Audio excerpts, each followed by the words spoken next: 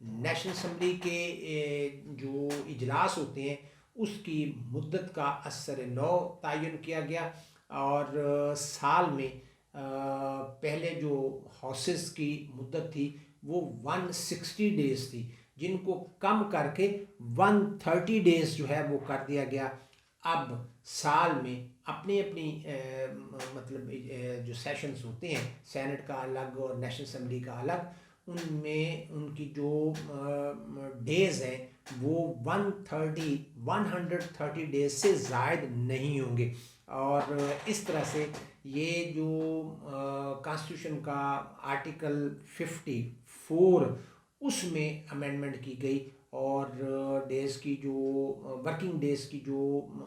تعداد ہے، نمبر ہے، اس کو 160 سے ڈکریز کر کے 130 کر دیا گیا۔ اس کے بعد ہم بات کرتے ہیں 11th امینڈمنٹ کی۔ یہ امینڈمنٹ جو ہے وہ 1990 میں ہوئی، اور یہ دور تھا پرائم منسٹر نواز شریف کا پہلا دور، ان کی پہلی حکومت کا جو دور تھا، جو 1990 میں۔ اس میں جو لیڈیز کی جو اسپیسیفائڈ سیٹس تھیں ان کی بحالی کے لیے تھا، اور ان سیٹس کا تعلق جو ہے وہ نیشنل اسمبلی سے تھا اور پروونشل اسمبلی سے تھا، اور یہ ترمیم جو ہے، امینڈمنٹ جو ہے وہ سینٹ سے منظور ہو گئی، اور یہ نیشنل اسمبلی سے منظور نہ ہو سکی، وہاں سے اپروول نہ مل سکی، کیونکہ اس دوران نواز شریف کی حکومت کو برطرف کر دیا گیا، اور یہ 11th امینڈمنٹ جو ہے یہ بھی آئین کا باقاعدہ، چونکہ اپروو نہیں ہوئی تھی اس لیے یہ آئین کا باقاعدہ حصہ نہ بن سکی۔ اس سے پہلے 9th امینڈمنٹ جو تھی وہ بھی آئین کا حصہ نہ بن سکی، اور اب یہ 11th امینڈمنٹ جو ہے وہ بھی آئین کا باقاعدہ حصہ نہ بن سکی۔ 12th امینڈمنٹ جو ہے وہ 1991 میں۔ اس کے تحت جو ہے وہ سمری ملٹری کورٹس جو ہیں، ٹرائل کورٹس جو ہیں وہ قائم ہوئیں، اور اس کے لیے آئین میں ایک نئی کلاس جو ہے وہ شامل کی گئی، اور وہ تھی 212B۔ اس 212B کو شامل کرنے کا کانسٹیٹیوشن میں امینڈمنٹ کے ذریعے اس کا مقصد یہ تھا کہ ملک میں ایک جو لاقانونیت ہے، تشدد ہے اور سنگین قسم کے جرائم ہیں، ان کی روک تھام کے لیے جو اسپیشل کورٹس جو ہیں وہ قائم کی جائے، اور تاکہ ان جرائم پر قابو پایا جا سکے اور معاشرے کو امن کا گہوارہ بنایا جا سکے۔ اس کے علاوہ اس امینڈمنٹ میں ججز کی جو سیلریز تھیں اور ان کی جو پینشن تھی اس میں بھی اضافہ کیا گیا، اور اس کے ساتھ ساتھ اس بات کو بھی یعنی صدر کا جو پریزیڈنٹ کو یہ پاورز دی گئیں کہ یہ ان کی جورسڈکشن ہوگی کہ وہ اس میں اس کو ریویو کر سکے، اس پر بوقت ضرورت نظر ثانی بھی کر سکے۔ تو اس طرح سے یہ 12th امینڈمنٹ جو ہے وہ آئین میں، کانسٹیٹیوشن میں 1991 میں کی گئی۔ اس کے بعد ہم بات کرتے ہیں 13th امینڈمنٹ کی۔ تو یہ دور تھا، یعنی جو 91 سے 91 میں 12th امینڈمنٹ ہوئی، اور اس کے بعد ایک لمبی خاموشی ہے، اور اس میں پرائم منسٹر محترمہ بے نظیر بھٹو کا دور شامل ہے، اور اس دور میں اس پیریڈ میں کوئی امینڈمنٹ نہیں تجویز ہوئی، کچھ بھی نہیں ہوا۔ 13th امینڈمنٹ جو ہے وہ 1997 میں ہوئی، اور یہ پرائم منسٹر نواز شریف کی گورنمنٹ کا سیکنڈ ٹینیور تھا، یعنی دوسری دفعہ جب ان کی گورنمنٹ بنی، اور یہ انہوں نے اقتدار سنبھالتے ہی سب سے پہلا کام ہی یہ کیا کہ جو ایک کانسٹیٹیوشن میں ایک ارریگولر بیلنس چل رہا تھا، امبیلنس سچویشن چل رہی تھی، اس کا خاتمہ کیا اور 1973 کے ایکچول آئین کی جو اسپرٹ تھی اس کو بحال کیا، اور اس پر تمام پولیٹیکل پارٹس اور تمام پولیٹیکل پارٹیز جو ہیں وہ یونینیمسلی انہوں نے اس کا ساتھ دیا، اور اس میں جو 8th امینڈمنٹ کی جو تمام چیزیں جو تھیں، خرافات کہہ لیجیے، ان کا ایک طرح سے خاتمہ کر کے اس کی پارلیمنٹری اسپرٹ کو پھر سے ریوائیو کیا گیا۔ اس میں سب سے پہلا کام تو یہ کیا گیا کہ 58(2)B جس کے تحت 4 عوامی حکومتوں کا خاتمہ کیا گیا تھا، ان کی مدت، ان کا ٹینیور مکمل ہوئے بغیر، جس کا میں نے پچھلے لیکچر میں بالتفصیل ذکر کیا تھا۔ تو سب سے پہلا کام 58(2)B کو ختم کیا گیا، اور جس کے تحت پریزیڈنٹ اور گورنرز کا جو نیشنل اسمبلی اور پروونشل اسمبلی ڈیزالو کرنے کی جو پار تھی اس کو ختم کیا گیا، ان کا یہ اختیار جو تھا وہ ختم کر دیا۔ پریزیڈنٹ کا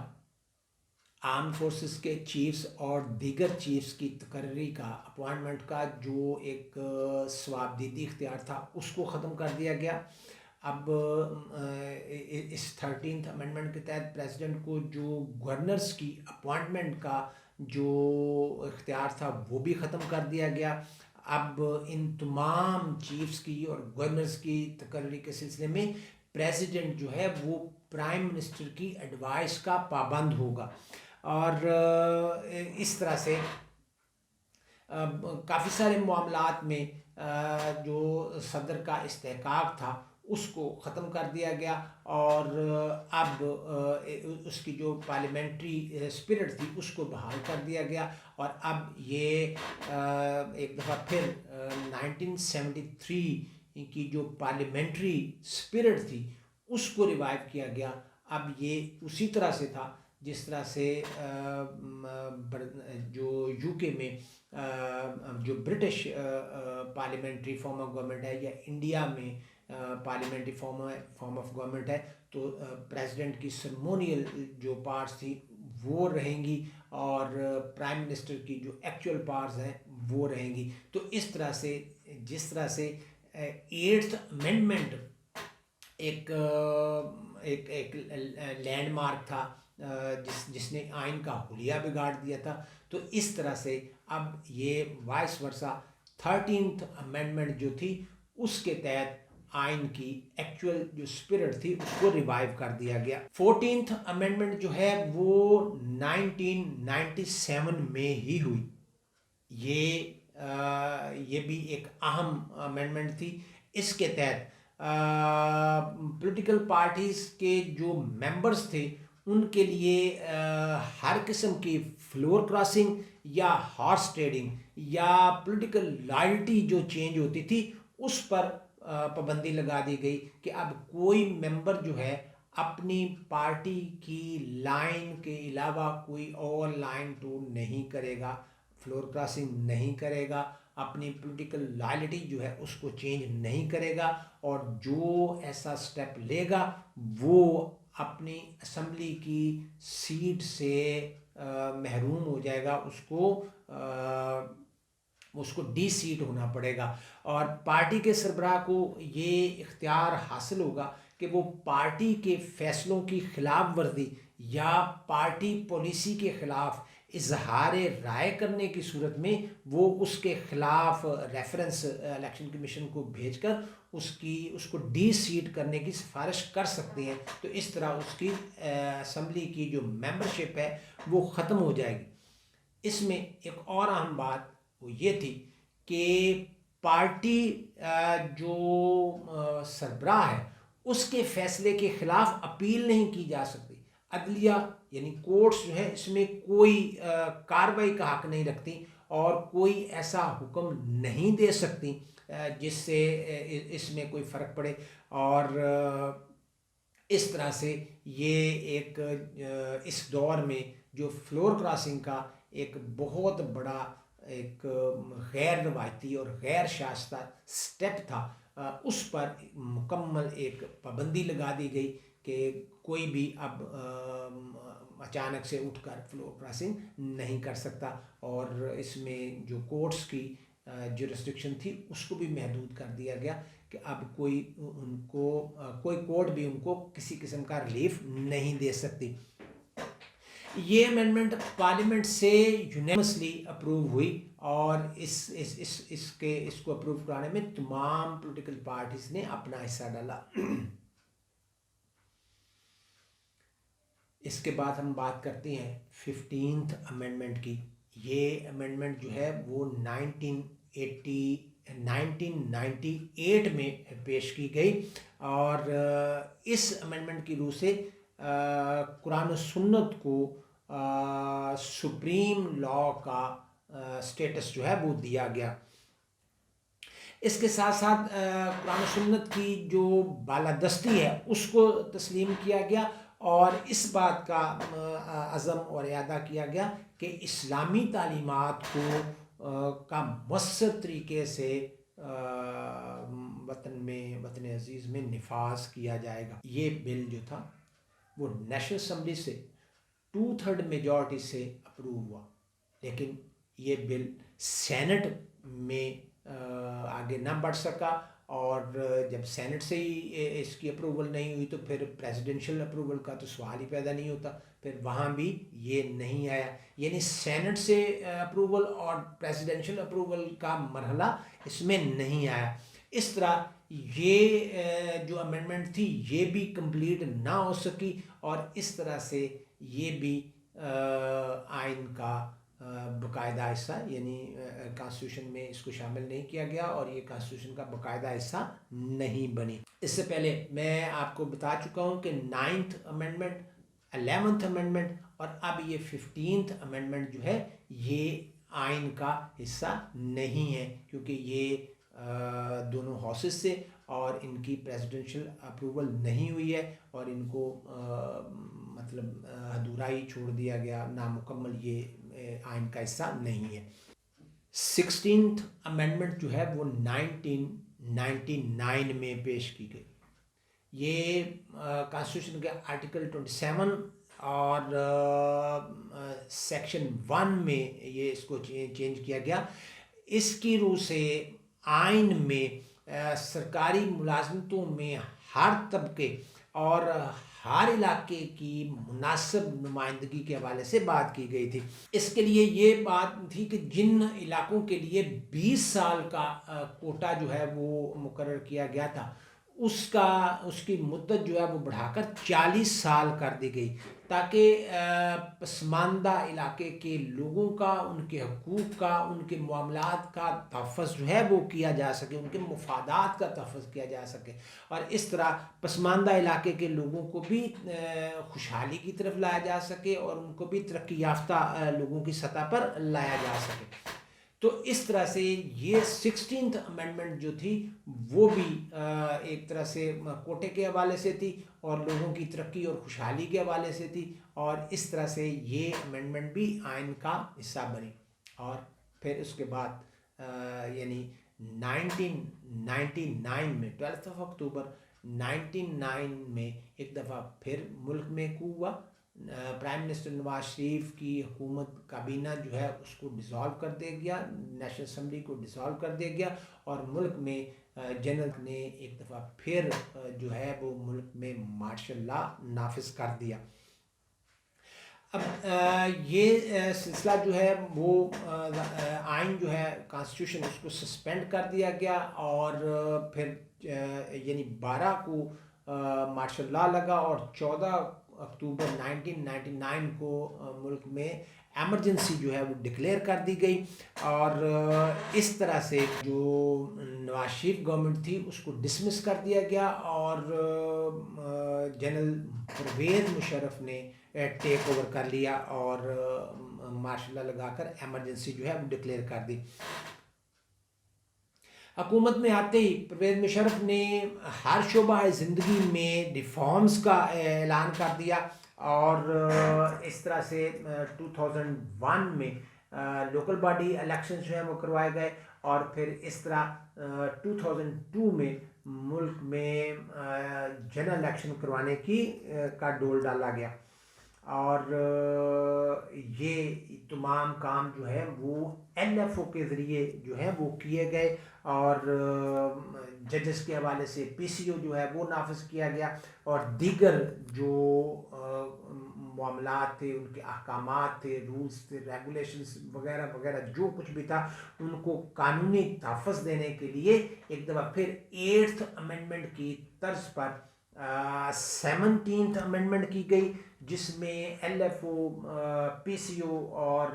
دیگر جو رولز اینڈ ریگولیشنز تھے، اور جو ایمرجنسی تھی، اور جو مارشل لا کے تحت اٹھائے گئے سٹیپس تھے، ان کو انڈیمنٹی دینے کی بات کی گئی، اور ان تمام چیزوں کو ایک پیکج کی شکل میں 17th امینڈمنٹ کے تحت اس کو کانسٹیٹیوشن کا حصہ بنا دیا گیا۔ اس میں جو امینڈمنٹس، اس پیکج میں جو امینڈمنٹس جو ہیں وہ تجویز کی گئی تھی، اس میں اس کے تحت یہ تھا کہ ودن 30 days پریزیڈنٹ یعنی جنرل پرویز مشرف جو ہے وہ نیشنل اسمبلی اور پروونشل اسمبلی سے ووٹ آف کانفیڈنس جو ہے وہ حاصل کریں گے۔ اس کے علاوہ president, joint chief of staff اور آرم فورسز کے جو تمام چیفز ہیں، ان کا تقرر پرائم منسٹر کے مشورے سے کرے گا، ناٹ آن ایڈوائس بلکہ with the consultation of prime minister. جو 58(2)B تھی اس کو ایک دفعہ پھر ریوائیو کر دیا گیا، اور اس کے تحت پریزیڈنٹ اور گورنرز کو، یعنی پریزیڈنٹ کو نیشنل اسمبلی اور گورنرز کو پروونشل اسمبلی ڈیزالو کرنے کا اختیار دیا گیا، لیکن اس کے ساتھ ایک یہ شک بھی قائم کی گئی، یہ کلاس یہ بھی ساتھ رکھی گئی کہ اگر پریزیڈنٹ 58(2)B کے تحت اسمبلیز ڈیزالو کرتا ہے تو ودن 15 days وہ سپریم کورٹ میں ایک ریفرنس جو ہے وہ دائر کرے گا، اور جس کا ڈیسیژن جو ہے وہ ودن 30 days جو ہے وہ آئے گا ہر صورت میں، اور پھر وہ جو ڈیسیژن ہوگا وہ حتمی ہوگا۔ اس کے علاوہ پارلیمنٹ ایکٹ کے تحت نیشنل سیکیورٹی کونسل تشکیل دی جائے گی، اور ایک اپنے لیے یہ بھی رکھی شرط کہ ایز اے پریزیڈنٹ وہ 31 دسمبر 2004 یعنی 31 دسمبر 2004 تک بطور آرمی چیف اپنے عہدے پر برقرار رہیں گے۔ اس کے علاوہ جو لوکل گورنمنٹ قائم کی گئی تھی اس کے سسٹم کو 6 سال کے لیے تحفظ، آئینی تحفظ جو ہے وہ حاصل ہوگا، اور اس کے علاوہ ججز کی جو ریٹائرمنٹ میں ایک ایکسٹینشن کا جو ایک طریقہ کار تھا اس کو بھی ختم کر دیا گیا۔ اب سپریم کورٹ کا جو چیف جسٹس ہے یا جج ہے وہ 65 ایئرس تک، اور ہائی کورٹ کے ججز اور چیف جسٹس جو ہیں وہ 62 ایئرس تک اپنے عہدے پر قائم رہ سکتے ہیں۔ جب وہ اس ایج کو پہنچیں گے 62 ایئرز ہائی کورٹ میں اور 65 ایئرز سپریم کورٹ میں، تو پھر ان کو ریٹائر ہونا پڑے گا۔ اب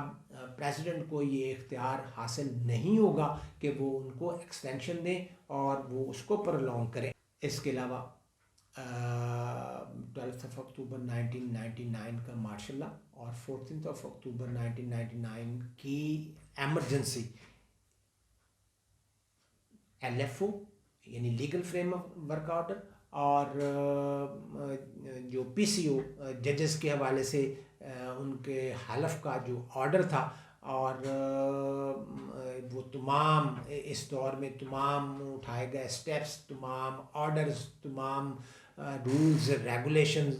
تمام جو بھی تقرریاں تھیں ان کو آئینی تحفظ دیا گیا اور ان کی قانونی حیثیت کو قائم کیا گیا۔ اس میں ایک اہم بات یہ بھی تھی کہ ان تمام معاملات کو، سٹیپس کو، رولز ریگولیشنز، آرڈرز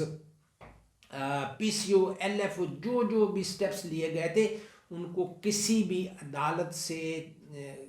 عدالت میں چیلنج نہیں کیا جا سکتا، اور ان میں سے کسی چیز کو بھی جو اپائنٹمنٹس ہوئی ہے جو کچھ بھی ہوا اس کو انڈو نہیں کیا جا سکتا. ان کو کسی کورٹ میں، کسی فورم پر، کسی ٹریبیونل میں ان کو چیلنج نہیں کیا جا سکتا.